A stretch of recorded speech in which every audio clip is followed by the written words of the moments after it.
حضرت موسیٰ علیہ السلام کی امت پہ بارش بند ہو گئی ہے، سارے لوگ حاضر ہوئے ہیں، اللہ کے نبی بارش نہیں برس رہی، سبزہ خشک ہو چکا ہے، سبزہ نہ ہونے کی وجہ سے ہمارے جانور کمزور پڑ گئے ہیں، آپ دعا فرمائیں کہ اللہ باران رحمت برسائے۔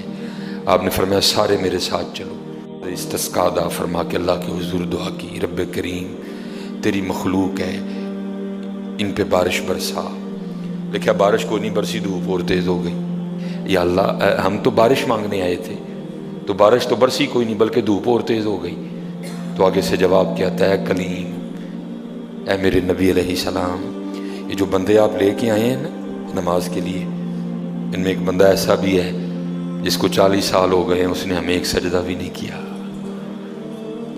اس کی راتیں پاک نہیں ہیں، اس کی تنہائیاں پاک نہیں ہیں، ہم نے اسے بڑی مہلت دی ہے، ہم نے اسے بڑی ڈھیل دی ہے، لیکن اب ختم۔ یہ جو بارش نہیں نہ برس رہی، یہ اس کی نحوست ہے۔ حضرت جی ایک بندہ صرف ہوئی جن میں 40 سال ہو جائیں اور آپ انہیں ایک سجدہ نہ کرے تو بارش ہی بند ہو جائے۔ اتنے کنے کنے حضرت جی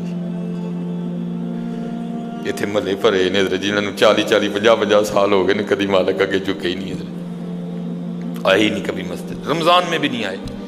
ایسے ایسے بدقسمت بھی ہیں، اور دکھ یہ ہے کہ ان کو اس بات کا دکھ ہی نہیں ہے کہ ہم سے بڑا بدقسمت ہی کوئی نہیں کہ رمضان میں بھی اللہ نے ہمیں اپنے گھر آنے کی توفیق نہیں دی۔ حضرت وہ اپنے موبائل پہ، وہ اپنی گھڑی پہ، وہ اپنے تعلقات پہ، وہ کسی سوسائٹی میں اپنا گھر ہونے پہ بڑے خوش ہیں، لیکن ان کو اس بات کا پتہ ہی نہیں کہ اللہ ہم سے اتنا ناراض ہے کہ سب سے مسلمانوں کا خاص الخاص موقع، مسلمانوں کے سب سے خاص ایام، شہر رمضان الذی انزل فیہ القرآن، سب سے مبارک مہینہ مسلمانوں کا، اللہ نے اس میں بھی مجھے اپنے گھر میں آنے کی توفیق نہیں دی۔ وہ اسی بات پہ خوش ہے کہ میرے پاس آئی فون 13 پرو میکس ہے، وہ اسی بات پہ خوش ہے کہ میرے پاس بڑی قیمتی گاڑی ہے۔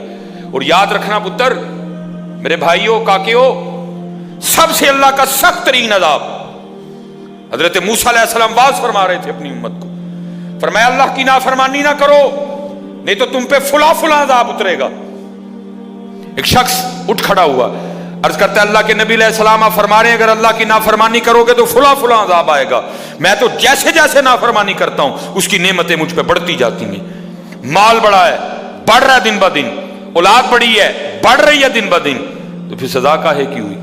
حضرت موسیٰ علیہ السلام کو طور پہ تشریف لے گئے، جا کے اللہ کی بارگاہ میں عرض کی، اللہ میں تیری مخلوق کو تیری طرف دعوت دے رہا تھا، ان کو گناہوں کی نحوست سے ڈرا رہا تھا، گناہوں کے عذاب سے ڈرا رہا تھا، اگر تم اللہ کی نافرمانی کرو گے تو یہ عذاب تم پہ اتریں گے۔ ایک بندہ اٹھ کھڑا ہوا اور آگے سے عرض کرتا ہے اللہ کے نبی علیہ السلام میں تو جیسے جیسے نافرمانی کرتا ہوں مجھ پہ اس کا کرم، اس کا فضل بڑھتا جاتا ہے۔ میں نے پوچھا کیا کرم ہے؟ اس نے کہا مال بڑا ہے، بڑھ رہا ہے، اولاد بڑی ہے، بڑھ رہی ہے، مویشی بڑے ہیں، زمینیں بڑی ہیں، کھیتی باڑی بڑی ہے، بڑھ رہا ہے میرا۔ اللہ پاک نے فرمایا میرے کلیم، میرے جو عذاب کے انداز ہیں، میری جو عذاب کی صورتیں ہیں، ان میں سے جو سخت ترین عذاب ہے اس وقت میں نے اس بندے کو وہ عذاب دے رکھا ہے۔ اللہ کے عرض کی رب کریم کیا ہے تیرا سب سے سخت ترین عذاب؟ فرمایا میرے کلیم جس سے میں سب سے زیادہ ناراض ہوتا ہوں اس سے میں توفیق سجدہ چھین لیتا ہوں۔ اپنے آئی فون پہ خوش نہ ہو، کسی سوسائٹی میں گھر بنا کے خوش نہ ہو، برانڈ کے کپڑے پہن کے خوش نہ ہو، اصل شانوں والا وہی ہے جس کو توفیق سجدہ ہے۔ ہاں نہ بھائی شیطان کے دھوکے میں آنا، یہ کوئی نہ سمجھے میں کسی کو ٹچ کر رہا ہوں، یہ ساری نعمتیں میری اللہ نے مجھے بھی دے رکھی ہیں، لیکن کچھ نہیں ہوتا توفیق سجدہ، اسے توفیق سجدہ نہیں فرمایا سخت ترین عذاب میں مبتلا ہے، میں نے اس سے توفیق سجدہ چھین لی ہے، میں نے اس سے اپنا نام لینے کی توفیق چھین لی ہے۔ نہ دھوکے میں آنا، جس سے وہ راضی ہوتا ہے، جس سے وہ خوش ہوتا ہے اسے توفیق سجدہ دیتا ہے۔ لیکن کیا ہے ہم جناب ماڈرن سیکولر بہو جی صاحب جی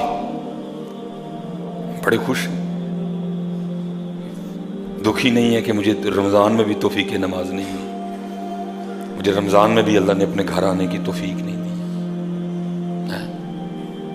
فرمایا 40 سال گزر گئے، اسے کہ باہر آئے سب کے سامنے آ کے اپنے جرموں کا اقرار کرے۔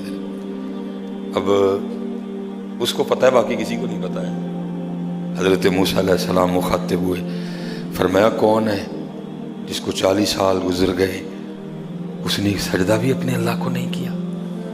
کون ہے؟ راتیں پاک نہیں، تنہائیاں پاک نہیں، باہر آؤ، آ کے اپنے جرموں کا اقرار کرو۔ اب وہ کیا اس کو پتہ ہے؟ سجے کھبے اگے پیچھے والے کو نہیں پتا کوئی۔ اس نے نا چادر میں منہ چھپا لیا تاکہ دائیں بائیں والے کو نہ پتہ چل جائے، اور عرض کیا کرتا ہے، رب کریم 40 سال گزر گئے، جیسے گزارے سو گزارے، راتیں جیسی تھیں جیسی تھیں، وہ میرے مالک اگر 40 سال پردے ڈال کے رکھے تو کیوں لگا سب کے سامنے میرے پردے کھولنے ہیں؟ اگر تو کھولنا چاہتا تو لوگوں کے سامنے کھول سکتا تھا، لیکن تو نے نہیں کھولے ہیں، پردہ ہی رکھا، لوگوں میں یہی بنائے رکھا کہ بندہ بڑا ٹھیک ہے، بندہ بڑا ٹھیک ہے۔ ہاں حضرت جی کھولن تے آئے تے توبہ توبہ توبہ، ڈر لگتا میاں، کھولن تے آئے تے پلیاں دے کھول چھڑے دے۔ اور پتر گل تن مسل دساں، گل صرف ہے جی پردہ ہی پائے اس، باقی گل کوئی نہیں جی ہے، پردہ ہی پائے اس۔ میرے قیم صاحب رحمۃ اللہ تعالی علیہ سے کسی نے پوچھا حضور نیک کیا ہے بد کیا ہے؟ فرمایا میاں گل تو وہ کی پوچھ بیٹھا ہے، لیکن پھر سن جو پوچھی لئی ہے۔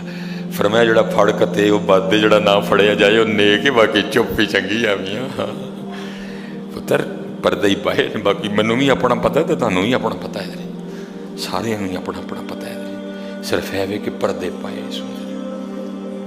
صرف مجھے اب بڑا غصہ آتا ہے، اب بھی آتا ہے، اللہ انشاءاللہ مجھے مکمل شفا دے دے گا۔ اب میں صرف یہ سوچ کے نا میں غصہ پی جاتا ہوں جی، کتے میرے کھول نہ چھڑے حضرت جی، میں دی گرفت کراں میری اتھوں نہ ہو جائے حضرت، میں چپ کر جاتا ہوں حضرت، کوئی آئندہ نہ کریے۔ پردے پائے جی انہیں، جو پھر پردے کھول دینا تو پھر بڑے بڑے ذلیل ہوندے جی حضرت، پاویں وہ کو وزیر اعظم ہوئے تو پاویں جڑا مرضی ہوئے۔ عرض کرتا ہے رب کریم اگر 40 سال نہیں کھولے تو نے پردے ڈالے رکھے، اب کیوں لگا پردے کھولنے؟ میرے مالک مجھے ان سب میں رسوا نہ کر، مجھے معاف کر دے، میں آج کے بعد گناہ نہیں کروں گا۔ میں نے کہا نا اینی کی گل ہوندی من جاؤ بدر جی، کوئی کمینہ ہو میں اس کی بات نہیں کر رہا، مرد ہو حضرت جی، بندہ تھلے بہ جانا معافی پا جی چھڑ دو، پا جی چھڑ دینا نا، میں کمینے کی بات نہیں کر رہا حضرت، وہ بھی چھڑ کہ یار بندہ تھلے ڈگ پیا، بھائی اینی جی گل ہے حضرت، اینی جی گل جا پو تھلے، یا اللہ معافی دے اگوں نہیں کروں گا۔ اور معافی آج رات اس طرح نہیں ماننی کہ پچھلے دی معافی تے اگوں پھر شروع، پکی توبہ کرنی ہے، ہو گئے ہو گیا پھر معاف کر دیں، یا اللہ مجھے معاف کر دے، یا اللہ مجھے معاف کر دے۔ حضرت موسیٰ علیہ السلام پکار رہے ہیں، کون ہے؟ یا اللہ منو معاف کر دے، یا اللہ منو معاف کر دے، یا اللہ منو معاف کر دے، یا اللہ منو نہ منو سارے ہیں جی، میرے محلے دار بھی ہیں، میرے رشتہ دار بھی ہیں، میری اولاد بھی ہے۔ اللہ حدیث میں ایسا کچھ نہیں لکھا ہوا، میں ویسے کہہ رہا ہوں، ظاہر اس کے دل میں خیال تو آیا ہوگا نا، پتہ نہیں وہ مجھے کیا سمجھتا تھا، وہ مجھے کیا سمجھتا تھا، وہ مجھے کیا سمجھتا تھا۔ آج سب کے سامنے کھل جائے گا کہ میں ہوں وہ جس کی نحوست سے بارش ہی بند ہو گئی، میں ہوں اتنا گناہ گار، میں ہوں رب کا اتنا نافرمان۔ خیال تو آیا ہوگا نا دل میں، بیٹا بھی کھڑا ہے، باپ بھی کھڑا ہے، بھائی بھی کھڑا ہے، بھتیجا بھی کھڑا ہے، بانجا بھی کھڑا ہے، سب کے سامنے یا اللہ مجھے معاف کر دے، یا اللہ مجھے معاف کر دے، یا اللہ مجھے معاف کر دے، کہتا رہا پکارتا رہا، کہتا رہا پکارتا رہا، بس لکھا ہے ایک آنسو رخسار پہ بہ آیا، بس آنسو کا آنا تھا، دریائے رحمت جوش میں ہے اور چھما چھم بارش برسی ہے۔ حضرت موسیٰ علیہ السلام نے عرض کی، اللہ کریم تو کہہ رہا تھا کہ ایک بندہ ہے 40 سال ہو گئے ہیں، عمل ٹھیک نہیں، یہ اس کی نحوست ہے، بارش نہیں برس رہی، تو بندہ تو باہر آیا کوئی نہیں، تو یا اللہ بارش کیوں برسا دی؟ فرمایا میرے کلیم جس کی وجہ سے نہیں نہ برسا رہا تھا میں نے اب اسی کی وجہ سے برسا دی ہے۔ عرض کی اللہ بندہ تو باہر آیا کوئی نہیں، ہائے ہائے ہائے ہائے، ہماری بے وفائی پر بھی وہ اتنا پیار کرتے ہیں، اگر ہم با وفا ہوتے تو کیا ہوتے حضرت۔